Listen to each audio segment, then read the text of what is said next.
Sa kabila ng malamig na katahimikan ng Taal Lake, isang lihim na puno ng mga bangkay, ang unti-unting bumangon 34 na sabungeros na matagal nang nawawala mula pa noong Hulyo 2021 hanggang Pebrero 2022. Isang sekreto ang mabubunyag. Ipinahayag ng isang testigo na wala nang pag-asa silang buhay pa. Pero sino ang mga ito? At bakit nakalibing sa lawa ng Taal? Disclaimer: ang kwentong ito ay kathang isip lamang. Anumang pagkakatulad o pagkakahawig sa mga totoong pangyayari, lugar, tao ay hindi sinasadya. Bago tayo tumungo sa kwento, maaari bang i-like mo ang video, i-share ito, mag-comment ka na rin ng mga karanasan mong hindi mo maipaliwanag, at mag-subscribe ka sa channel para sa mga susunod pa nating mga kwento. Ito ang 34 na nawawalang sabungero nakalibing sa Taal Lake. Ayon sa testigo, tunay na alamat o krimen. Unang kabanata, ang unang pagkawala. Ako si Miguel Santos, kapatid ni Rico Singsing Santos. 2 taon na ang nakakalipas mula nang mawala ang aking kuya.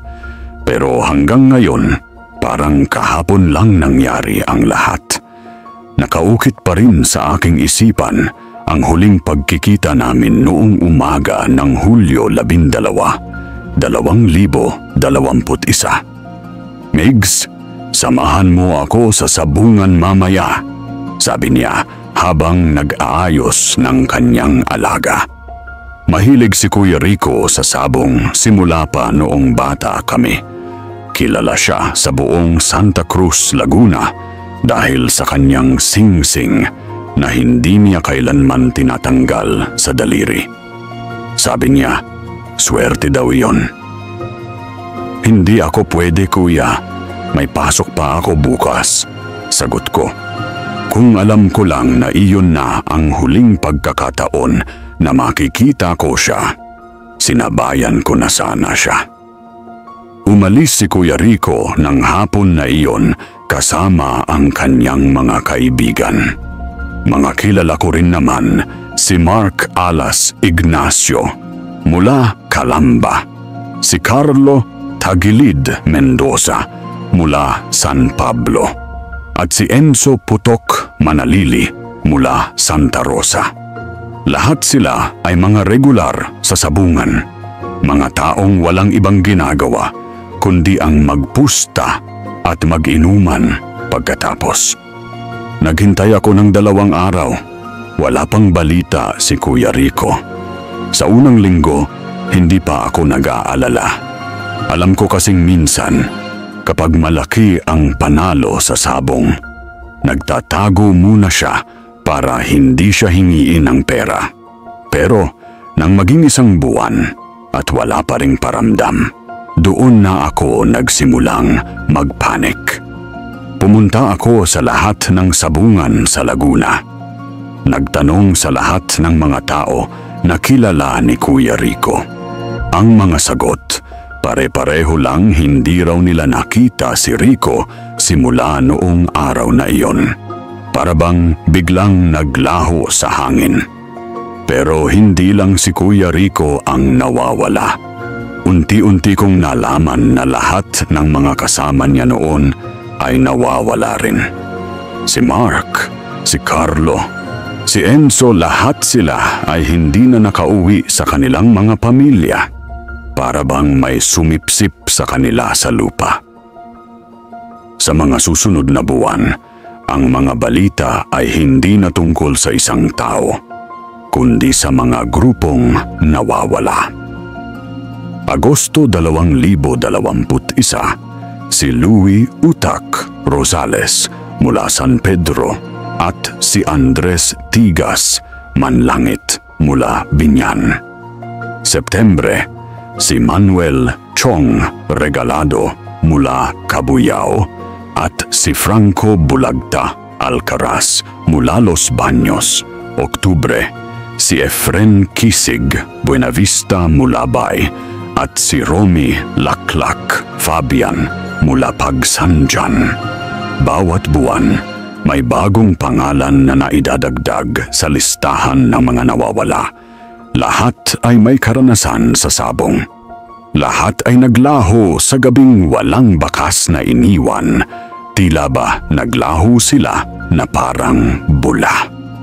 Sa kabuuan, umabot sila ng 34 na iulat din sa mga news channel, newspaper at sa mga pahayagan. Lagi, ang headline sa mga balita ay ang tungkol sa 34 na missing sabongeros. At iniisa-isa ang mga pangalan nila sa mga pahayagan at news channels. Ang mga pangalan ng mga nawawalang 34 na sabongero: Rico Singsing Santos, taga Santa Cruz, Laguna. Mark Alas Ignacio, taga Calamba, Laguna. Carlo Tagilid Mendoza, taga San Pablo, Laguna. Enzo Putok Manalili, taga Sta Rosa, Laguna. Louis Utak Rosales, taga San Pedro, Laguna. Andres Tigas Manlangit, taga Binyan, Laguna. Manuel Chong Regalado, taga Cabuyao, Laguna. Franco Bulagta Alcaraz, taga Los Baños, Laguna. Efren Kisig Buenavista, taga Bay, Laguna. Romy Laklak Fabian, taga Pagsanjan, Laguna. Lester Daga Salgado, taga Calauan, Laguna. Arnold Palusot Villanueva, taga Victoria, Laguna. Basilio Tahimik Javier, taga Mahayhay, Laguna. Daniel Sipol Mercado, taga Lilo, Laguna. Rolando Kulot Dantes, taga Vami, Laguna. Jonathan Bakal Ocampo, taga Nagcarlan, Laguna. Greg Sipit Del Mundo, taga Louisiana, Laguna. Nestor Latigo Real, taga San Pablo, Laguna. Marlon Bato Santiago, taga Santa Cruz, Laguna. Danny Sarok Reyes, taga Manila, Manila. Emil Sibat Garcia, taga Malate, Manila. Wilfred Panning Soriano, taga Quiapo, Manila. Aris Sungkit Rivera, taga Binondo, Manila. Isagani Alambre Tolentino, taga Sampaloc, Manila. Ronald Pasok Jimenez, taga Tondo, Manila. Tony Matiag Cruz, taga Lipa City, Batangas. Inigo Gapang Limbo, taga Batangas City, Batangas. Alvin Talim Magbanua, taga Tanawan, Batangas. Noel Bayao Cruzado, taga Lemere, Batangas. Victor Tambay Obispo, taga Sto, Tomas, Batangas. Gerson Tusok Valenzuela, taga Nasugbu, Batangas. Lando Itik Salazar, taga Malolos, Bulacan. Otep Silao Miranda, taga Hagonoy, Bulacan. Rodel Del Marpa, taga Quezon. Ang mga pangalan nila palagi ang nasa mga pahayagan at news channel ng mga panahong sunod-sunod na pagkawala nila. Bago natin ipagpatuloy ang kwento, i-like mo naman ang video at mag-subscribe ka sa channel. Ikalawang kabanata, ang pagdami ng misteryo. Ako si Elena Mercado, asawa ni Daniel Sipol Mercado. Ang aming tahanan sa Liliw, Laguna ay hindi na pareho simula nang mawala ang aking asawa noong Disyembre 2021. Ang mga bata ay palaging nagtanong kung kailan uuwi ang kanilang tatay. Ano ang sasabihin ko sa kanila? Si Daniel ay isang masipag na lalaki. Trabaho sa umaga, sabong sa gabi. Iyon ang kanyang routine na hindi nagbabago. Kilala siya sa tawag na sipol dahil sa kanyang malakas na sipol tuwing mananalo ang kanyang manok. Ang tunog na iyon ay naging simbolo ng kasiyahan sa aming tahanan. Ngunit sa gabing Disyembre 15, 2021, hindi na narinig ang sipol na iyon. Naghintay ako hanggang madaling araw. Tumawag sa lahat ng mga kaibigan niya. Walang nakakaalam kung nasaan siya. Ang mga araw ay naging linggo. Ang mga linggo ay naging buwan. Nagsimula akong mag-research sa internet, hoping na makakita ng kahit anong clue. Doon ko nalaman na hindi lang si Daniel ang nawawala. Marami pang iba. Nakita ko ang mga post sa Facebook ng mga pamilyang tulad namin. Ang mga mukha ng mga asawa, mga anak, mga kapatid na naghihintay ng mga taong hindi na uuwi. Ang mga pangalang nagiging numero lang sa mga headline. Si Lester Daga Salgado mula Calauan, nawawala simula Oktubre 2021. Si Arnold Palusot Villanueva mula Victoria, nawawala simula Nobyembre 2021. Si Basilio Tahimik Javier mula Majayjay, nawawala din noong Disyembre 2021, ilang araw lang bago si Daniel. Ang pattern ay nagiging klaro. Lahat ng nawawala ay mga sabongero. Lahat ay naglaho sa gabing walang saksi. Lahat ay hindi na nakita pa mula noon. Pero ang pinakakakaiba, wala man lang isang bangkay na natagpuan. Sa mga krimeng tulad nito, may mga naiiwan na clue, may mga witness, may mga ebidensya. Pero sa kasong ito, wala. Para bang kinain ng lupa ang mga taong ito. Nagsimula akong magtanong sa mga kapitbahay. May nakakita ba ng mga suspicious na sasakyan sa area? May narinig ba na sigawan o ingay na hindi normal?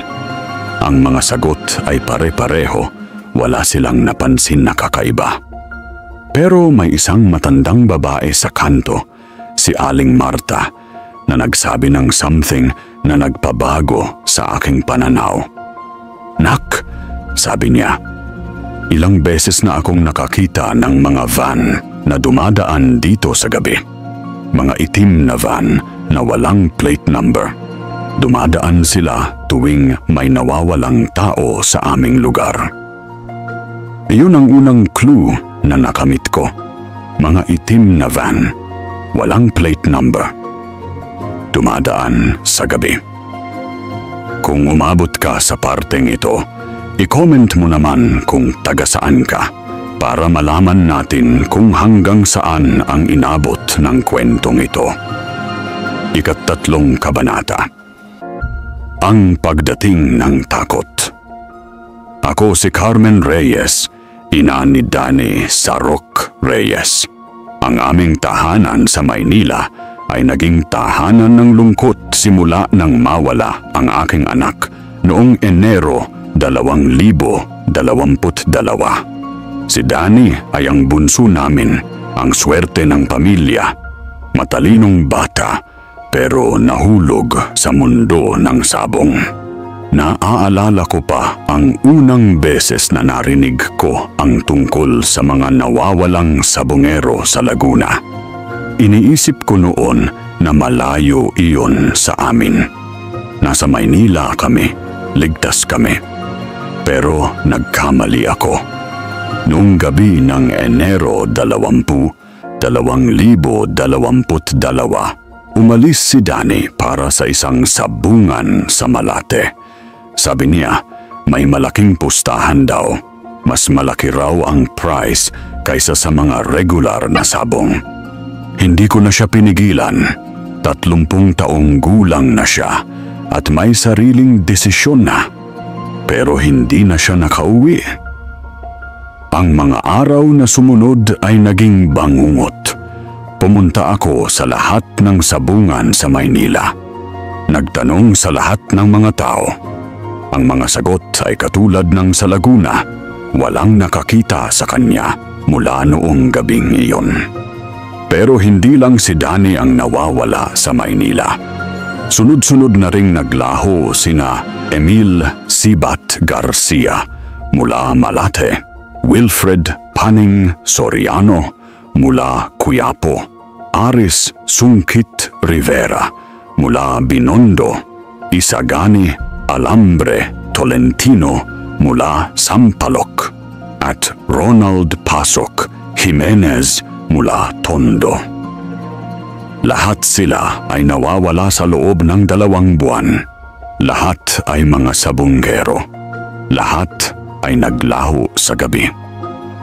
Nagsimula kong magtanong sa mga tao sa Malate kung may nakita ba silang mga kakaibang sasakyan. Ang mga sagot ay nagbigay sa akin ng kumpirmasyong hindi ko inasahan. Mga itim na van, dumadaan tuwing gabi. Mga taong nakasuot ng itim na damit na lumabas at pumasok sa mga van na iyon. Isang gabi, nakita ko mismo ang mga van na iyon. 3 itim na van, walang plate number, dumadaan sa harap ng aming bahay. Nagtago ako sa bintana at pinanood sila. Ang mga bintana ng van ay nakatint. Hindi ko makita kung sino ang nasa loob, pero nakaramdam ako ng takot na hindi ko maipaliliwanag. Mula noon, hindi na ako nakatulog ng maayos. Bawat tunog sa gabi, nagiging dahilan para magising.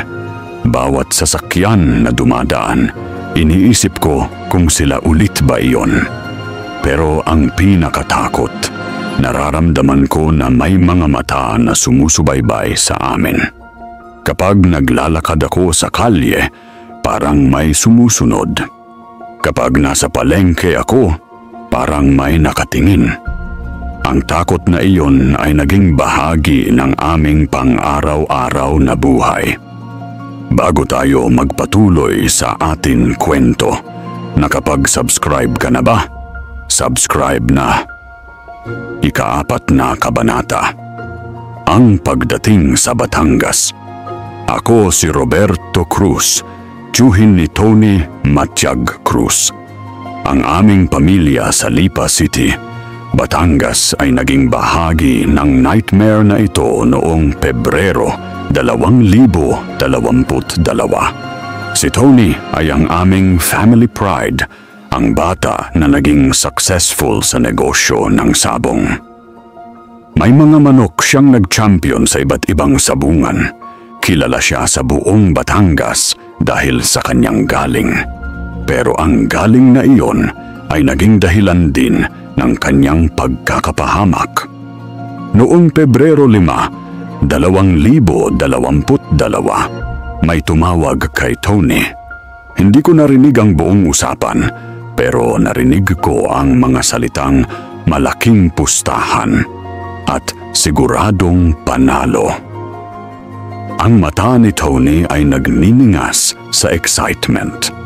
Alam kong hindi siya titigil hanggang sa hindi niya natutukoy kung ano ang tungkol sa tawag na iyon. Umalis si Tony ng gabi na iyon kasama ang kanyang mga kaibigan mula sa iba't ibang parte ng Batangas. Sina Inigo Gapang Limbo mula Batangas City, Alvin Talim Magbanua mula Tanawan, Noel Bayao Cruzado mula Lemere, Victor Tambay Obispo mula Stone Tomas, at Gerson Tusok Valenzuela mula Nasugbu. Ang mga lalaking iyon ay naging mga regular sa aming bahay. Kilala ko silang lahat. Mababait na tao. May mga pamilyang nagmamahal sa kanila. Pero sa gabing iyon, lahat sila ay hindi na nakauwi. Ang mga araw na sumunod ay naging kaparehong nightmare sa mga naranasan ng mga pamilya sa Laguna at Maynila. Ang mga tawag na walang sagot, ang mga puntahan na walang tumutulong, ang mga tanong na walang kasagutan. Pero may isang bagay na narinig ko na nagbago sa lahat. Isang matandang lalaki sa sabungan na kilala niya sina Tony at ang kanyang mga kaibigan ay nagsabi sa akin ng isang bagay na hindi ko malilimutan. "Pare," sabi niya, "ang mga kaibigan mo, nakita ko silang sumama sa mga lalaking hindi ko kilala. Mga taong may pagkakakilanlan na syndicate. Mga taong may kinalaman sa mga nawawalang sabungero sa iba't ibang lugar." Syndicate. Ang salitang iyon ay naging simula ng mas malalim na takot. Hindi ito simple na pagkakapatay o kidnapping. Ito ay isang organisadong krimen na may malaking network. Nagsimula akong mag-research tungkol sa mga syndicate na involved sa sabong. Ang mga natuklasan ko ay mas nakakatakot pa sa mga naisip ko. May mga grupo raw na kumukontrol sa illegal gambling, na pumapatay sa mga taong nagiging banta sa kanilang operasyon. Pero ang pinakakakaiba sa lahat, may mga nagsasabi na ang mga bangkay ng mga biktima ay hindi pinapabayaan lang. Ginagamit pa raw ito para sa mga ritual o tinatago sa mga lugar na hindi matatagpuan. Ang salitang Tal Lake ay nagsimulang lumitaw sa mga usapan. Ang lawa na iyon ay kilala sa lahat ng mga taga-Batangas. Pero may mga kwentong hindi maipaliwanag tungkol doon. Mga kwentong may mga bangkay na nakatago sa ilalim ng tubig. Bago tayo magpatuloy sa ating kwento, nakapag-subscribe ka na ba? Subscribe na sa Lindilim.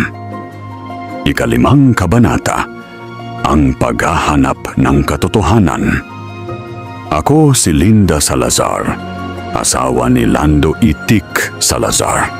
Ang aming paghahanap sa aming asawa ay naging paghahanap ng katotohanan tungkol sa lahat ng mga nawawalang sabungero.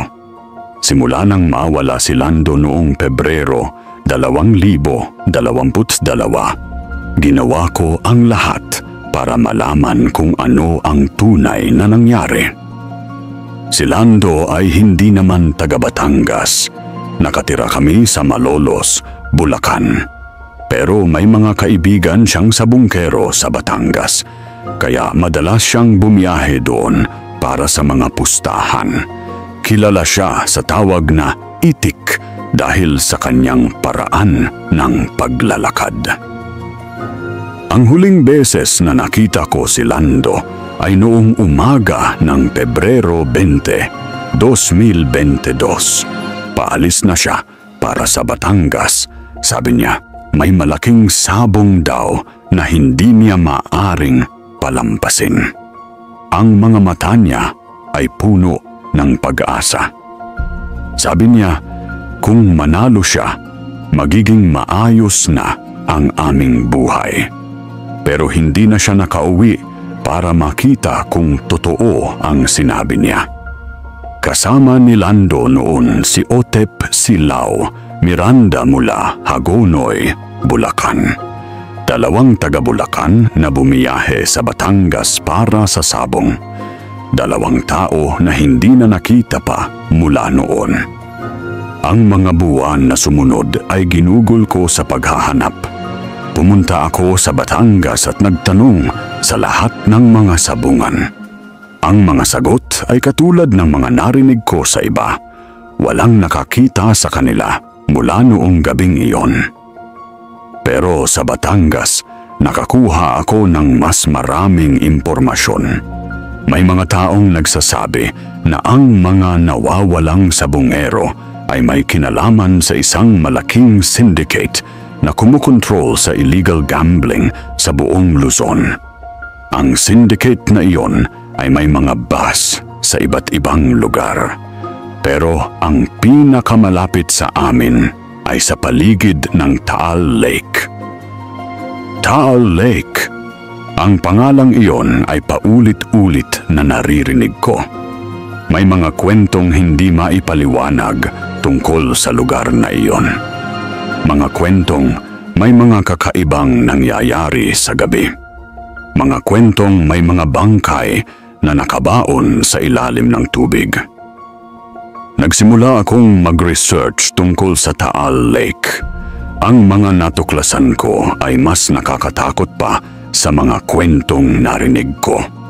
May mga artikulo tungkol sa mga mysterious deaths sa paligid ng lawa.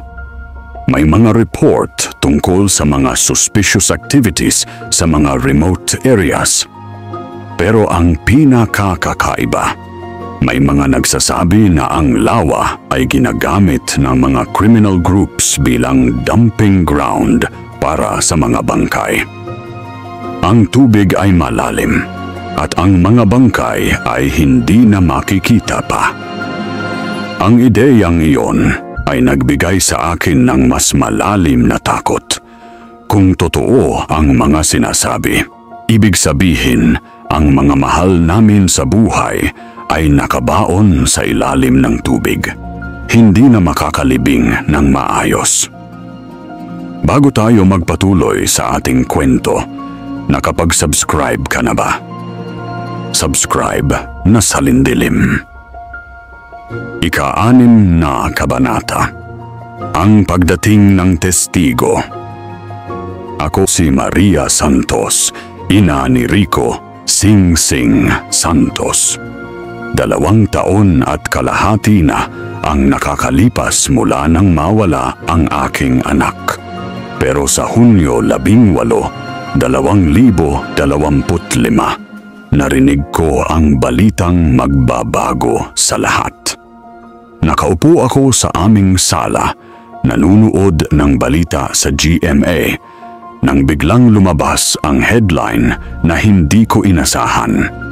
Testigo sa pagkakapatay ng 34 na sabunghero, lumantad sa publiko. Ang pangalan ng testigo ay Totoy Acero. Hindi ko kilala ang tao na iyon, pero ang mga salitang lumabas sa kanyang bibig ay naging dahilan ng aming mga luha. Patay na ang lahat, sabi niya sa interview. Nakabaon na yan doon sa Taal Lake. Paano na mabubuhay yan? Nakabaon na yan doon sa Taal Lake. Ang mga salitang iyon ay naging kumpirmasyon ng mga takot na matagal ko nang dinadala. Si Rico, ang aming mga anak, ay patay na nga. Nakabaon sa ilalim ng tubig sa lugar na hindi namin makakamit.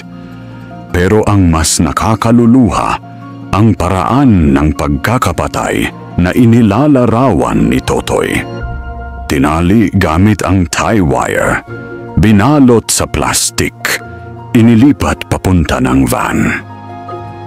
Ang mga detalyeng iyon ay nagpapakita ng brutality na hindi ko inasahan. Nagsimula akong manood ng lahat ng mga interview ni Totoy. Ang mga kwentong inilalabas niya ay nagbibigay ng mas malinaw na larawan kung ano ang tunay na nangyari sa aming mga anak. Ayon sa kanya, may isang malaking operation na nangyari. Hindi ito simple na pagkakapatay. Ito ay isang systematic na pagkakalipol sa mga sabunghero na nagiging banta sa mga illegal operations ng isang malaking syndicate. Ang mga biktima ay kinakalkal muna. Itinatanong kung sino ang mga kakilala nilang may malaking pera sa sabong. Pagkatapos, ginagamit ang mga impormasyon na iyon para sa susunod na mga target. Ang mga hindi na useful ay pinapatay at itinapon sa Taal Lake.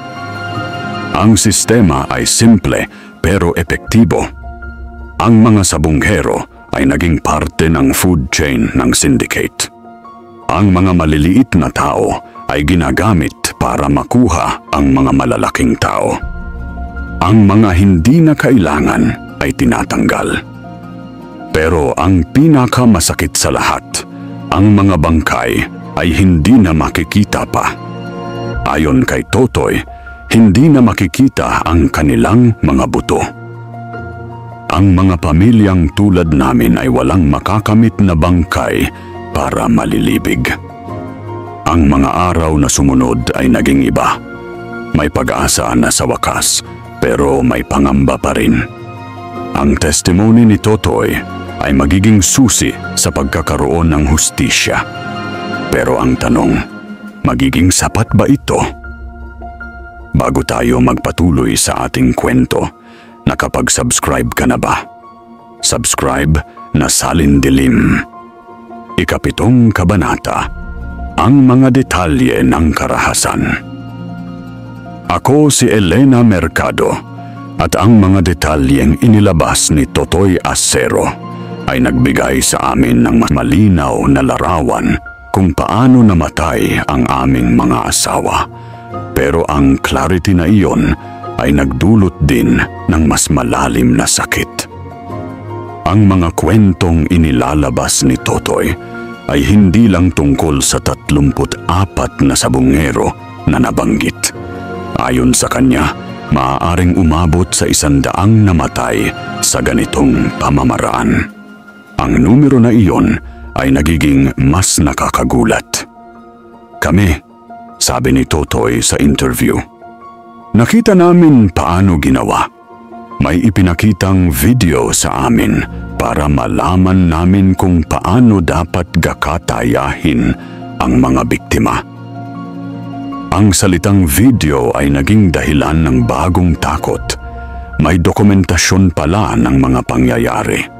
May mga ebidensyang nakrecord ng mga gawain ng syndicate.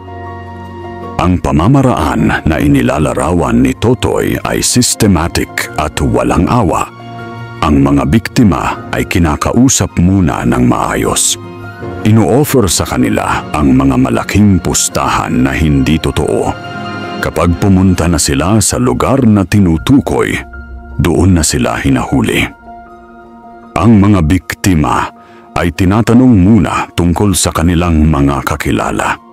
Sino ang mga may malaking pera sa sabong? Sino ang mga regular na nanalo?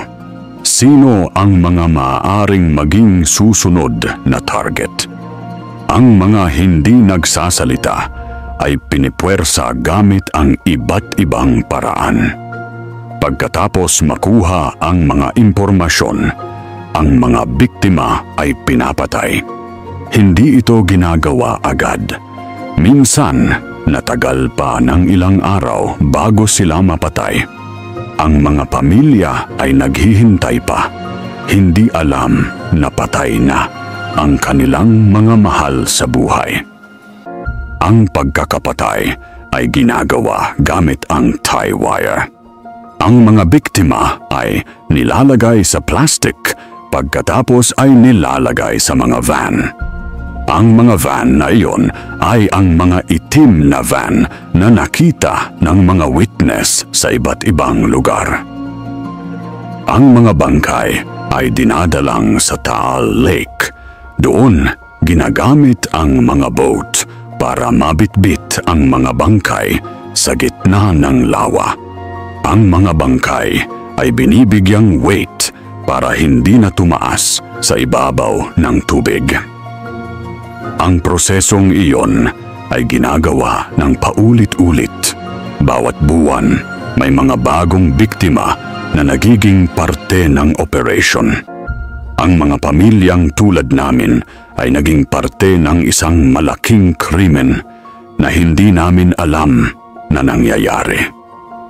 Pero ang pinakamasakit sa lahat, ang mga biktima ay nagiging dahilan para sa mas maraming pagkakapatay.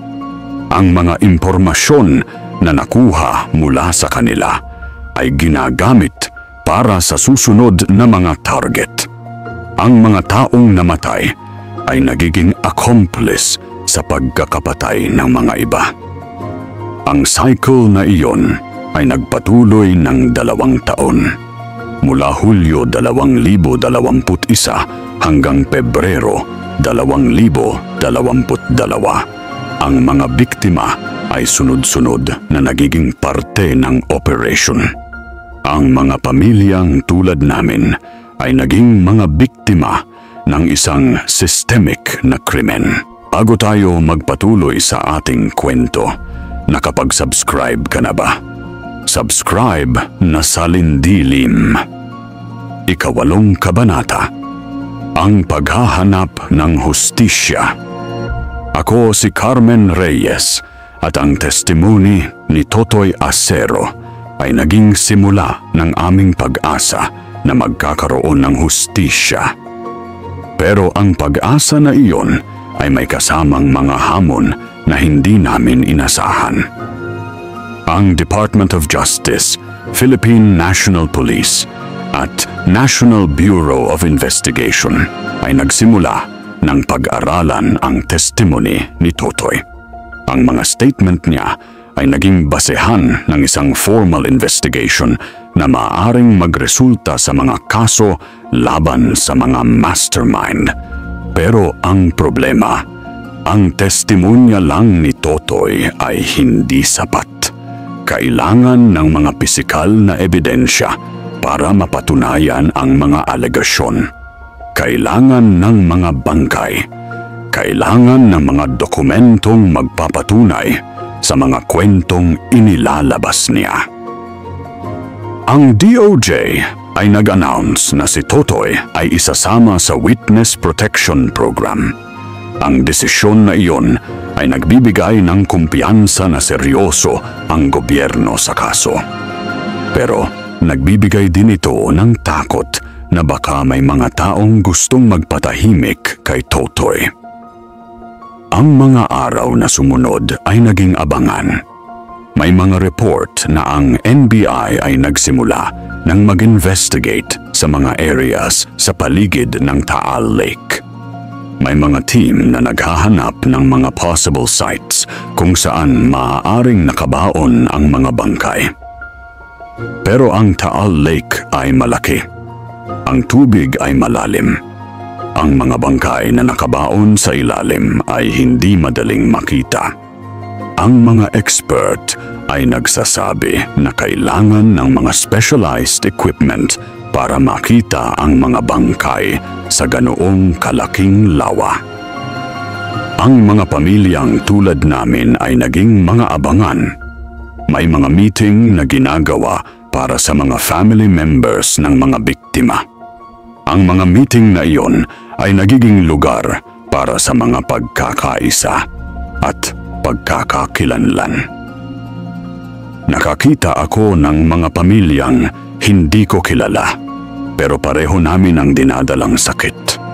Ang mga mata namin ay may pareho ang lungkot.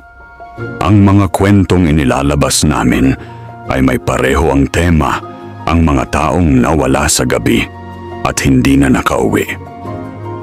Sa mga meeting na yon, narinig ko ang mga pangalang nagiging parte ng aming collective memory.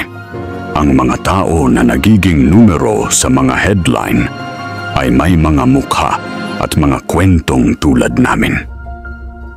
Si Rico Sing Sing Santos, ang kapatid ni Miguel na mahilig sa sabong at may singsing na hindi niya tinatanggal. Si Daniel Sipol Mercado, ang asawa ni Elena na kilala sa malakas na sipol tuwing mananalo ang kanyang manok.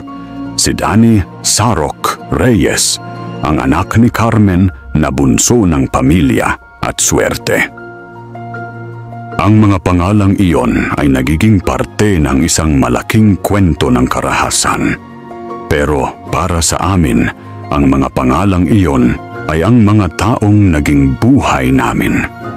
Ang mga taong nagiging dahilan para magpatuloy kami sa pag-asa na magkakaroon ng hustisya. Ang mga official na nagsasabi sa amin na may progreso sa investigation. Pero miyembro din namin na ang proseso ay magiging mahaba. Ang mga kaso laban sa mga syndicates ay hindi madaling gawin. Kailangan ng maraming ebidensya. Kailangan maraming saksi. Kailangan mahabang panahon. Bago tayo magpatuloy sa ating kwento, nakapag-subscribe ka na ba? Subscribe na Salindilim. Ikasiyam na kabanata, ang paghahanap sa lawa. Ako si Roberto Cruz at ang mga araw na sumunod sa testimonya ni Totoy Acero ay naging mga araw ng preparasyon para sa isang malaking operasyon sa Taal Lake. Ang mga authority ay nagsimula nang mag-organize ng mga team na maghahanap ng mga bangkay sa ilalim ng tubig. Ang operation ay hindi madali. Ang Taal Lake ay may area na 234 na square kilometers. Ang pinakamalalim na parte ay umabot sa 172 metro. Ang paghahanap ng mga bangkay sa ganoong kalaking lugar ay nangangailangan ng mga advanced na equipment at maraming tao. Ang mga diving team ay nag-arrive mula sa iba't ibang parte ng bansa. May mga espesyalistang may karanasan sa underwater recovery operations. May mga equipment na ginagamit para sa ganoong mga operation. Pero ang mga expert ay nagsasabi na ang mga bangkay na naging parte ng tubig ng 2 taon ay hindi na makikita sa original form nila.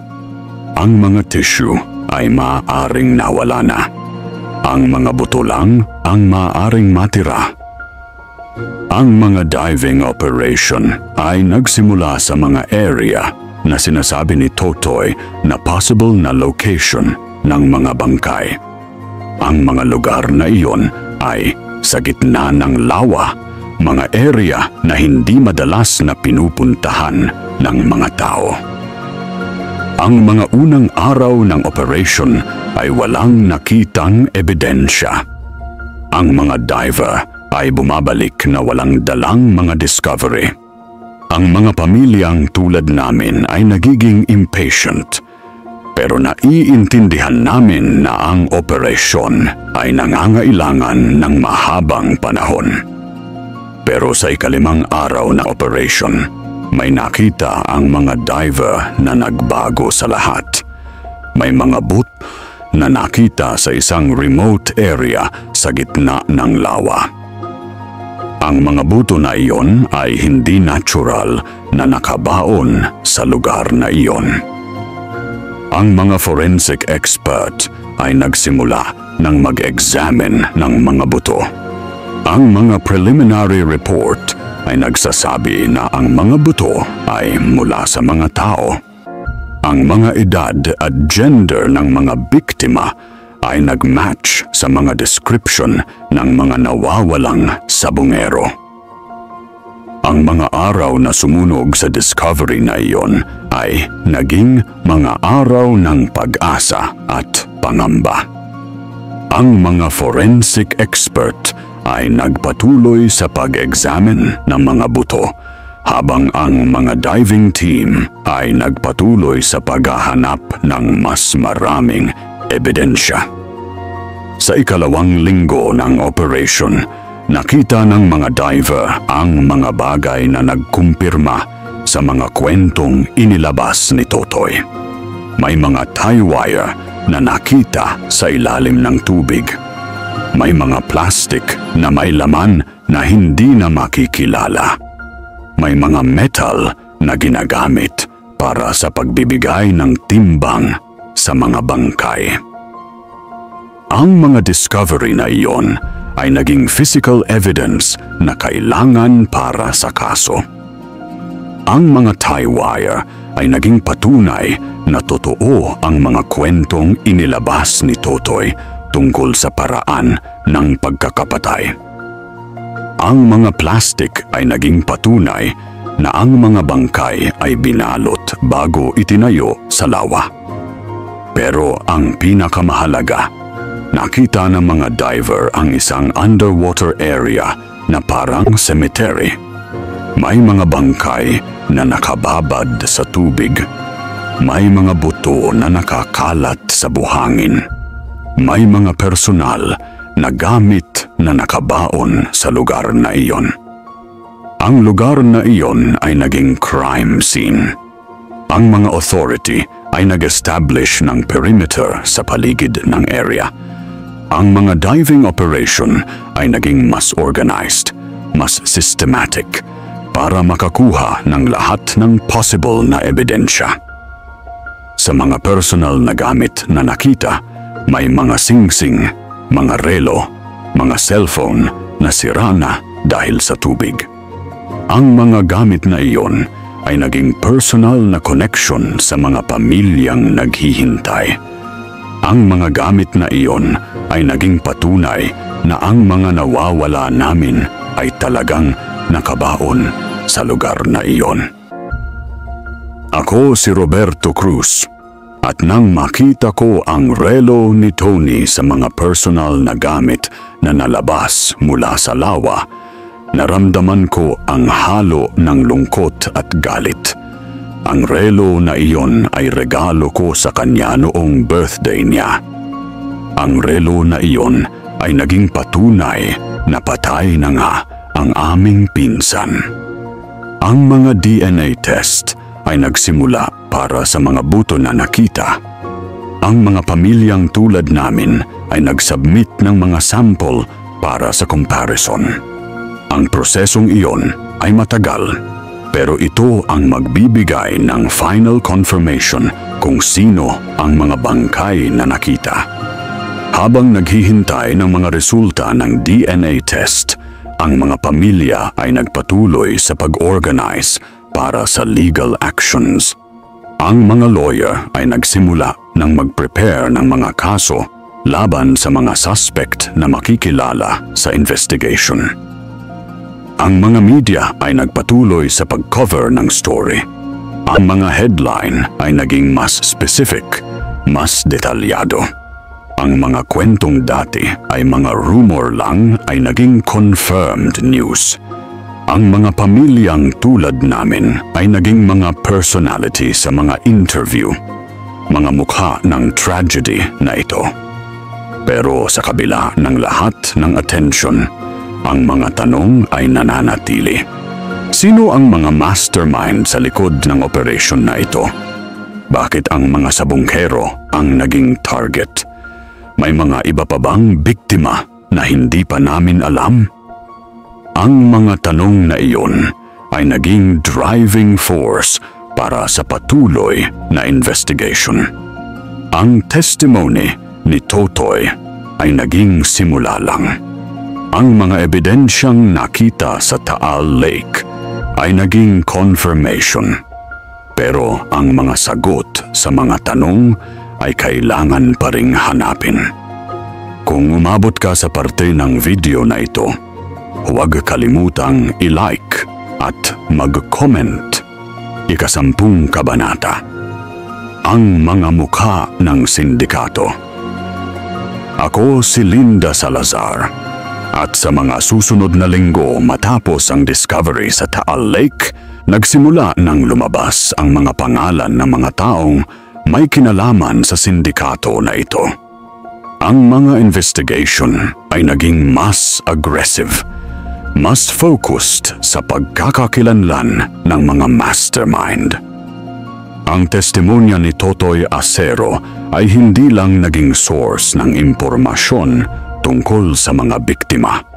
Naging source din ito ng mga pangalan ng mga taong naging parte ng operation.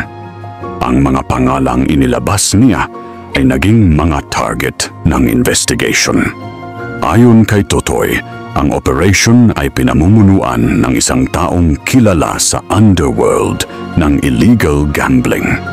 Ang taong ito ay may mga connection sa iba't ibang sabungan sa Luzon. Ang mga connection na iyon ay ginagamit para sa mga illegal activities. Ang sindikato ay may hierarchical structure. May mga boss na nagde-decide kung sino ang mga target. May mga lieutenant na nag-organize ng mga operation. May mga foot soldier na gumagawa ng actual na pagkakapatay. May mga cleaner na nag-dispose ng mga bangkay. Ang operation na ito ay hindi isolated incident. Ayon sa mga investigation, ang sindikato na ito ay may mga similar na activities sa iba't ibang parte ng bansa. Ang mga sabonghero ay hindi lang ang mga target. May mga businessmen din, mga politician, mga taong may malaking pera na naging banta sa kanilang operation. Pero ang mga sabonghero ay naging preferred target dahil sa mga karakteristik nila. Ang mga sabonghero ay may mga regular na routine. Madali silang ma-attract gamit ang mga malaking pustahan. Hindi sila masyado nag-iingat dahil hindi nila alam ang danger na kinakaharap nila.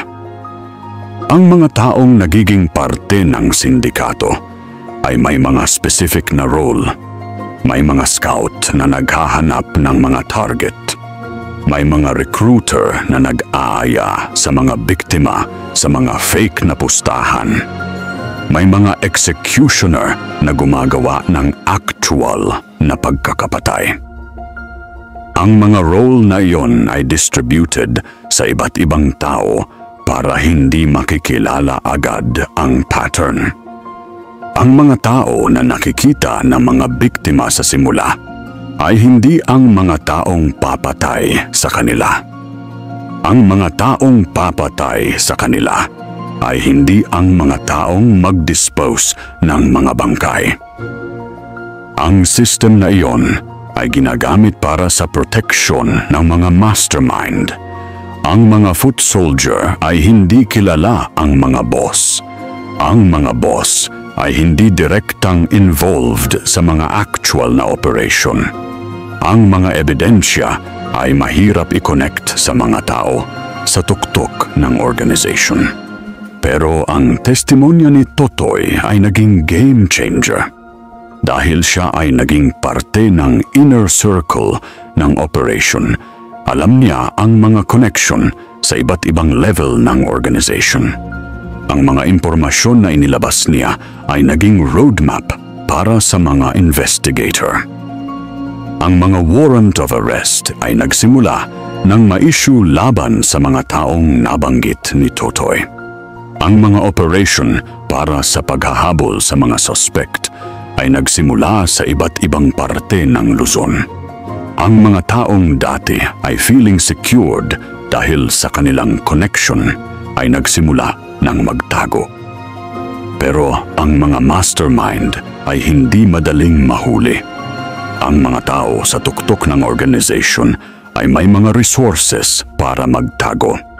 May mga safe house sa iba't ibang lugar. May mga connection sa mga official na pwedeng magbigay ng protection. Ang manhunt operation ay naging nationwide.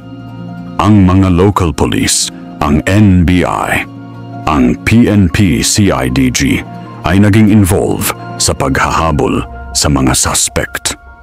Ang mga reward ay nag-offer para sa mga taong magbibigay ng impormasyon tungkol sa whereabouts ng mga suspect. Ang mga pamilyang tulad namin ay naging parte ng campaign para sa justice.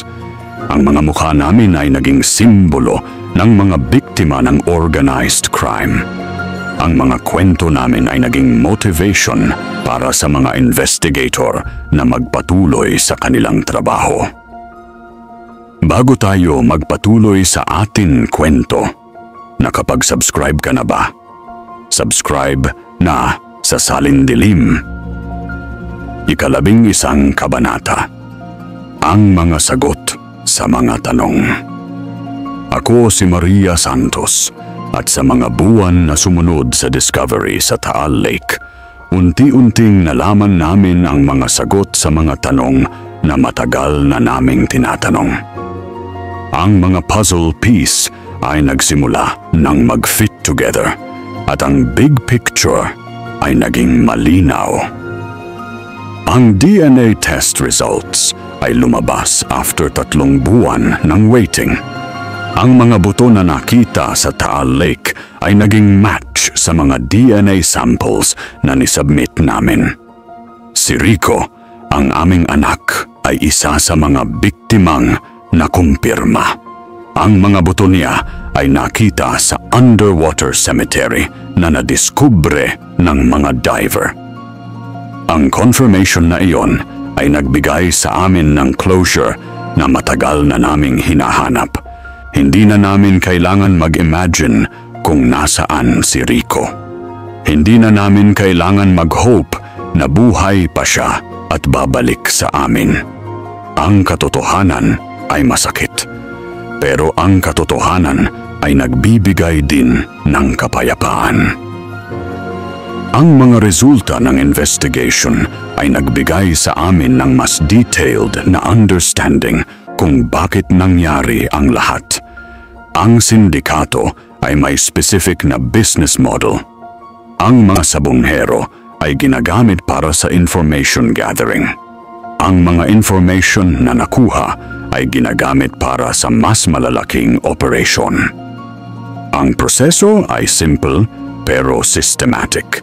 Ang mga scout ay naghahanap ng mga sabonghero na may potential na maging valuable source ng information. Ang mga sabonghero na iyon ay ina-approach gamit ang mga malaking pustahan na hindi totoo. Kapag pumunta na ang mga sabonghero sa meeting place, doon na sila hinahuli. Ang mga biktima ay torture para makuha ang mga information tungkol sa kanilang mga kakilala na may malaking pera. Ang mga information na iyon ay ginagamit para sa susunod na mga target. Ang mga biktima na hindi na valuable ay pinapatay. Ang mga bangkay ay dinadalang sa Taal Lake para ma-dispose. Ang lugar na iyon ay pinili dahil malayo sa mga populated area at ang tubig ay malalim enough para hindi makita ang mga bangkay. Ang operation na ito ay tumagal ng 2 taon, mula Hulyo 2021 hanggang Pebrero 2022. Ang mga biktima ay sunod-sunod na nagiging parte ng system. Ang mga information na nakuha mula sa mga biktima ay ginagamit para sa mas malaking mga heist at robbery operations. Ang sindikato ay nakakuha ng milyong piso gamit ang sistem na ito. Ang mga pera na nakuha ay ginagamit para sa expansion ng operation. Ang mga weapon ay binibili. Ang mga safe house ay nire-rent. Ang mga corrupt official ay binabayaran. Pero ang lahat ng operation ay tumigil noong Pebrero 2022. Hindi dahil nahuli sila o na-discover ang operation. Tumigil dahil naging satisfied na ang mga mastermind sa amount ng pera na nakuha nila. Ang mga mastermind ay nag-decide na mag-lay low para hindi ma-detect. Ang decision na iyon ay naging mistake nila. Dahil tumigil ang operation, ang mga pattern ay naging visible sa mga investigator. Ang mga connection sa pagitan ng mga biktima ay naging obvious. Ang mga timeline ay naging clear. Ang testimony ni Totoy Acero ay dumating sa perfect timing. Ang mga investigator ay may sapat na information na para ma-connect ang mga dots. Ang mga ebidensya ay naging sufficient para mag-file ng mga kaso. Ang mga arrest warrant ay na-serve sa majority ng mga mastermind. Ang mga taong dating naging untouchable ay naging fugitive. Ang mga taong dating naging powerful ay naging subject ng manhunt operation. Pero ang pinakamahalaga, ang mga pamilyang tulad namin ay nakakuha ng mga sagot sa mga tanong na matagal na naming tinatanong. Nalaman namin kung bakit nangyari ang lahat. Nalaman namin kung sino ang mga responsible. Nalaman namin kung saan nakabaon ang mga bangkay ng aming mga mahal sa buhay. Ang mga sagot na iyon ay hindi naging dahilan para mawala ang sakit, pero naging dahilan para makamit namin ang justice na matagal na naming hinihintay. 12 kabanata. Ang pagtatapos at simula. Ako si Miguel Santos, kapatid ni Rico Singsing Santos. At ako ang magkukwento ng huling kabanata ng kwentong ito. 3 taon na ang nakakalipas mula nang mawala si Kuya Rico. Pero ngayon, may katapusan na sa mahabang nightmare na ito. Ang mga court proceedings ay nagsimula 6 na buwan matapos ang discovery sa Taal Lake. Ang mga mastermind na nahuli ay naging subject ng multiple charges: murder, kidnapping, organized crime, illegal gambling. Ang mga kaso ay naging high profile dahil sa number ng mga biktima at sa brutality ng mga krimen. Ang trial ay tumagal ng 1 taon. Ang mga pamilyang tulad namin ay naging regular na attendee sa mga court hearings. Ang mga mukha namin ay naging familiar sa mga reporter, sa mga lawyer, sa mga judge na naging parte ng proceedings. Si Totoy Acero ay naging star witness. Ang testimonya niya ay naging foundation ng prosecution case. Ang mga detalye na inilabas niya ay naging consistent sa mga physical evidence na nakita sa Taal Lake. Ang credibility niya ay hindi na question ng defense. Ang mga physical evidence ay naging crucial sa conviction ng mga accused. Ang mga tie wire, ang mga plastic, ang mga personal belongings na nakita sa lawa ay naging material proof na ang mga krimen ay nangyari. Ang mga DNA results ay naging final confirmation na ang mga bangkay ay mga biktima ng operation. Ang verdict ay lumabas noong Disyembre 2025. Guilty sa lahat ng mga charges ang majority ng mga accused. Ang mga sentence ay life imprisonment without possibility of parole. Ang mga mastermind ay hindi na makakalabas ng kulungan. Ang mga pamilyang tulad namin ay naging satisfied sa results ng trial.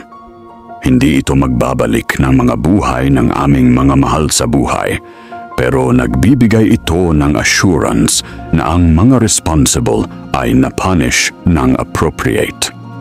Pero ang pinakamahalaga, ang mga bangkay na nakita sa Taal Lake ay naging available para sa proper burial.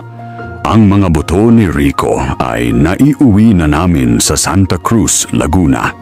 Ang mga bone fragments ay na-cremate.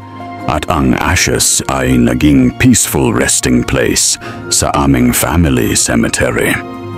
Ang burial ceremony ay naging emotional closure para sa aming pamilya. After 3 taon ng uncertainty, nakakamit na namin ang peace na nagawa namin si Rico ng maayos. Ang mga prayers na matagal na naming ginagawa ay naging reality. Ang mga pamilya ng 34 na biktima ay naging close-knit community. Ang shared experience namin sa tragedy ay naging foundation ng lifetime friendship. Ang mga anak na nawalan ng mga tatay ay naging magkakapatid. Ang mga asawa na naging widow ay naging support system ng isa't isa. Ang story na ito ay naging documentary na na-feature sa mga national television network. Ang kwento namin ay naging awareness campaign tungkol sa dangers ng illegal gambling. Ang mga mukha namin ay naging reminder sa mga tao na mag-ingat sa mga too good to be true na mga offer. Ang Taal Lake ay naging memorial site para sa mga biktima. May monument na na-establish sa tabi ng lawa na naging tribute sa 34 na sabonggero na namatay. Ang mga pangalan nila ay naka-engrave sa marble stone na naging permanent reminder ng tragedy na ito. Pero ang pinakamahalaga, ang story na ito ay naging lesson para sa mga tao na naging involved sa illegal activities. Ang mga sabonghero ay naging mas cautious sa mga invitation na natatanggap nila. Ang mga gambling operator ay naging mas careful sa mga business partner na kinakasama nila. Ang mga law enforcement agency ay naging mas aggressive sa pag-monitor ng mga illegal gambling operations. Ang mga protocol na na-develop mula sa case na ito ay ginagamit para sa future investigations ng similar crimes. Ang legacy ng 34 na biktima ay hindi lang ang tragedy na nangyari sa kanila. Ang legacy nila ay ang awareness na nagawa nila tungkol sa existence ng organized crime sa aming bansa. Ang kwento nila ay naging warning sa mga tao na mag-ingat sa mga criminal na nag-disguise bilang mga legitimate business operator. Ako si Miguel Santos at ang kwentong ito ay naging parte ng aming family history. Ang mga anak ko ay lalaking naman kung paano namatay ang kanilang tiyuhin. Ang mga apo ko ay makakarinig ng kwentong ito para hindi na maulit ang ganitong tragedy. Ang Taal Lake ay babalik sa tahimik na lugar na dati. Ang mga bangkay ay na-remove na. Ang mga ebidensya ay na-collect na. Ang mga criminal ay nakakulong na. Pero ang memory ng nangyari ay magiging permanent reminder ng capacity ng mga tao para sa kasamaan. Ang 34 na sabonghero ay hindi na magiging numero lang sa mga headline. Sila ay mga tao na may mga pangalan, mga pamilya, mga pangarap na na-cut short ng mga kriminal. Ang mga kwento nila ay magiging parte ng history ng aming bansa. Ang kwentong ito ay nagtatapos dito, pero ang mga lesson na natutunan namin ay magpapatuloy sa mga susunod na henerasyon. Ang justice na nakamit namin ay magiging inspiration sa mga pamilyang nasa similar na situation. Ang peace na nakamit namin ay magiging pag-asa sa mga taong wawalan ng pag-asa. Salamat sa lahat ng tumulong sa amin na makamit ang hustisya. Salamat sa mga investigator na hindi tumigil sa paghahanap ng katotohanan. Salamat kay Totoy Acero na naging brave enough para magsalita ng totoo. Salamat sa mga media na naging tulay sa pagkakalat ng aming kwento. Ang 34 na sabungero ay nakakamit na ang kapayapaan. Ang mga pamilya nila ay nakakamit na ang closure. Ang mga kriminal ay nakakamit na ang punishment na karapat-dapat sa kanila. Ito ang huling kabanata ng kwentong ito. Pero ito ay simula din ng bagong kabanata para sa mga pamilyang tulad namin. Ang kabanata ng healing, ng moving forward, ng pag-asa na ang ganitong tragedy ay hindi na mauulit pa. Wakas at sa muli. Bago natin tapusin ang video, huwag kalimutang i-like ang video, mag-comment ng iyong mga karanasan at i-share ito sa pamilya o kaibigan mo na mahilig sa misteryo. At mag-subscribe ka na rin sa channel para sa mga kwentong atin itatampok na paniguradong magpapatindig ng iyong mga balahibo. Ito ang Salindilim, kung saan ang mga kwento ninyo ay ating isasalin sa dilim. Maraming salamat sa pakikinig. Disclaimer: ang kwentong ito ay katangisip lamang anumang pagkakatulad o pagkakahawig sa mga totoong pangyayari lugar tao ay hindi sinasadya